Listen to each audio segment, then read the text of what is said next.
this is that first fulcrum that you face in the season where I really think there's a lot riding on this game, considering you have Minnesota next week in London. Like, with a loss, I think you're right back to where you were coming off the Baltimore game, where we're weighing the pros and cons of a quarterback change. And with the win, honestly, guys, all of a sudden, my burger bets with multiple people, where one was the Guardians are going to win 8 games or more. That was their bet.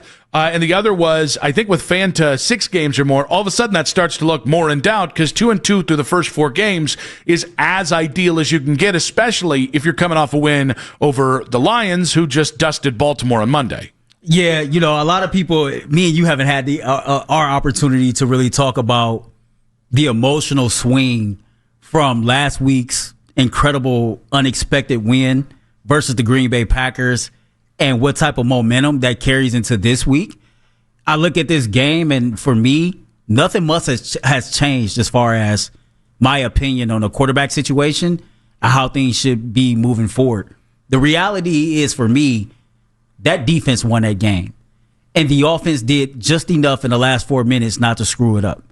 But can you really count on that being a formula week in and week out? And the answer to that is no. Because if we go out here or go up to Detroit this week and that offense can't get going, and this is a Detroit Lions offense that's averaging 34.3 points a game, you can play all the great defense you want. You're going to have to put some points on the board. And until I see this team do that, I'm not confident that they can do that. Yeah, and I think the right answer of the Green Bay game is that was fluky. It was so much fun. I even said on Monday, like, let's not do the thing where we apply too much meaning to this. Right. So that's what this game becomes then. Like, all right, that was great. You remembered you could win, and that lets a lot of steam off early in the season. Now it is, okay, we played 56 minutes. I don't want to say we. The defense was elite for 60 minutes. Nothing else about you was elite for 60 minutes, and the offense was, I like the way you put it, it was just good enough for about 4 minutes.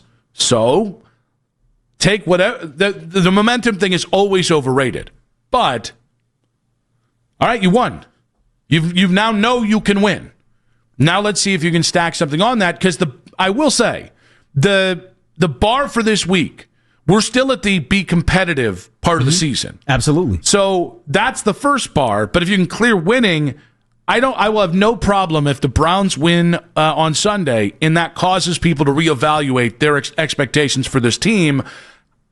I'll leave it up to the devils in the details. I don't think I'm automatically going to be doing that, but I do think that's what's at stake this weekend. It is confirmation at 1-3, or it is, I don't want to say gut check time, but it's maybe let's reassess at 2-2. Yeah, I couldn't disagree with that more, because I think it's fair with this football team to reassess as you go. For me, I got the opportunity to go out there to training camp a few times and see this team. And then you watch this team during the preseason. The defense in particular, they really, really blew my mind from the first time I saw them in training camp. It didn't seem like this was this huge ramp-up period. It seemed like that their attention to detail, the level of intensity that they practice with, they were able to transfer that over into the preseason games. And then you see that transfer over into the regular season, week 1 against Cincinnati. I get it, things got away from them at the end of that Baltimore game, but let's say for 3/4 of that game, that defense was stellar. That defense is enough for us to reassess the situation. So I guess to your point, you come out here and you find a way to get another win. Now we have to really reassess everything a la the quarterback position. Because I'm going to tell you like this, Nick. I am a person that strongly believe if you wait until we are mathematically out of it, or to 1-3 and you see this is what we are, and you choose to make a quarterback change, then you are doing said quarterback a disservice. Here's why. You want to get your rookie quarterback in there when everybody still gives a damn. When the level of competitiveness is still very, very high. What you don't want is this team to be, record-wise checked out, and then you got some veterans, not saying all, but some veterans that might possibly be like, you know what? I'm going to go out here. I'm going to earn my check. I'm not going to do too much. I might get myself injured to where I got to spend my offseason rehabbing, etc. In order to get a true assessment of what you have for one of these rookies, it would be ideal to put them out there in a situation to where everybody around them level of focus and intensity is still at a 10 and see what we got then. We did ask expectations for this weekend. Bonjour Bob on Twitter saying, my expectations are they'll moderately stop the run game of the Lions. I don't expect them to get 100 yards rushing combined in the pass game to be at 150 yards and 2 touchdowns. I think, the style points question is always interesting. When it comes to winning, we are at you need to be competitive, and let's see where we go from there in every game until proven otherwise. But I will say, there's a part of me that thinks that the offense just getting by like they did, and let's be honest, they were bad against Green Bay, and then as you had said in the first segment, just didn't screw it up. I think there's a lot of people out there that style points matter in this game on Sunday, offensively, at least for the Cleveland Browns. For me, I look at it like this. There are times I can go back to, let's talk about school kids, right? We have children. And when I was in school, there used to be a section of kids that was always tardy. And some of those kids, they were tardy, and then it was hard to get them to focus to do their work. And the teacher used to say, let's just take this one step at a time. Let's just worry about you showing up on time before we get the work side of it figured out. With the Cleveland Browns offense, I don't even care if it looks good or not. I just want to see if it works first. Show me that you could at least put a competent offense out there, even if it's ugly, so to speak. And if you can do that, maybe in next week or in 2 weeks, okay, they have at least shown that they can show up on time. Now let's worry about how it looks now that we know that we can actually run an offense. Does it make sense? So you are saying that style points matter? Not initially for this particular team. The offense is so bad that the style points don't matter. This offense is so horrific that I just need to see it function So first. It's funny. I think it being a functional offense would be style points. I think it does matter because that's a different perspective. If we have a different, let's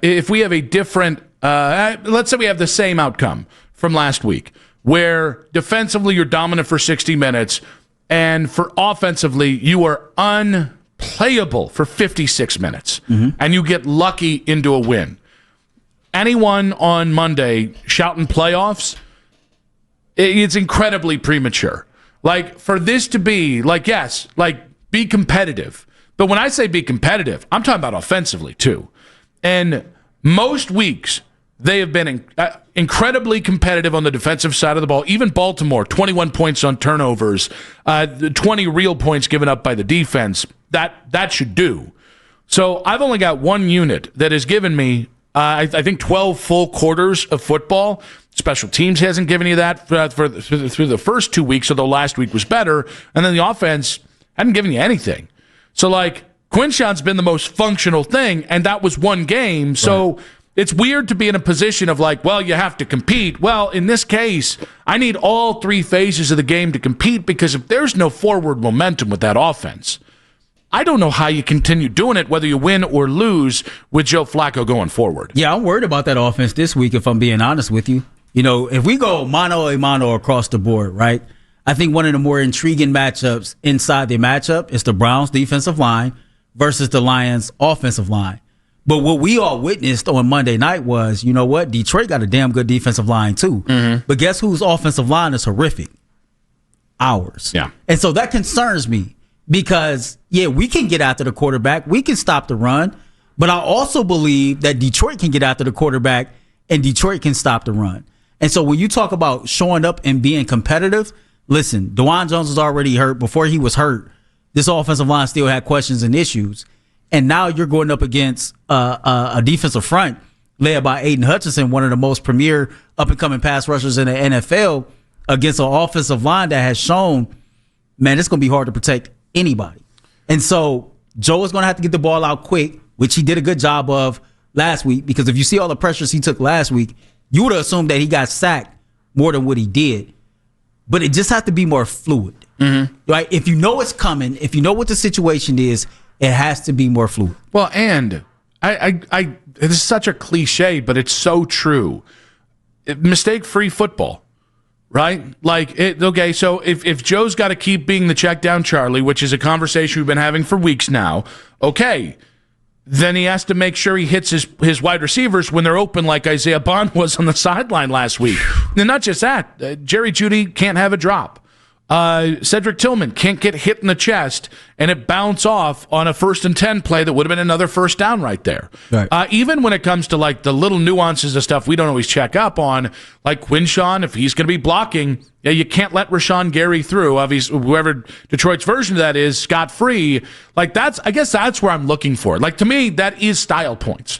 Like when you're not constantly inflicting damage on yourself and you just look like professionals. Like, that would be such a step forward in the right direction. I will count that as style points, and that's what I need to see this weekend on top of be competitive and get a win. You know, as far as the mistake-free football, I would love to see that, but I think that's an unrealistic expectation right here, right now. I think up until last week, we didn't believe that we had a running game. Quinshawn Judkins has showed us, okay, if we don't have anything else on offense, we have a young man that even behind a bad offensive line, he can wear you down, and he can do his part in helping you. Mary Kay Cabot joined me last Saturday on the fan on the Wake Up 9 to 1 p.m. with Spencer German. Cheap plug. And she said to me that Joe Flacco would have to play 2 consistent weeks of mistake-free football, and if he didn't, that she felt like the leash should be shorter, and we were getting closer to seeing Dillon Gabriel. The one thing that me, you, and every other host in this city knows, Kevin Stefanski is triggered by what first? Interceptions, turnovers in general. If Joe Flacco keeps going out here and turning the ball over, even if Quinshawn Judkins is picking up on the blitzes or Jerry Jeudy is catching the football, etc., if this 40-year-old veteran quarterback is doing things like throwing across his body into double coverage when he should be throwing the ball away, or absolutely airmailing passes when guys are running wide open, and then eventually turning the football over, crazy.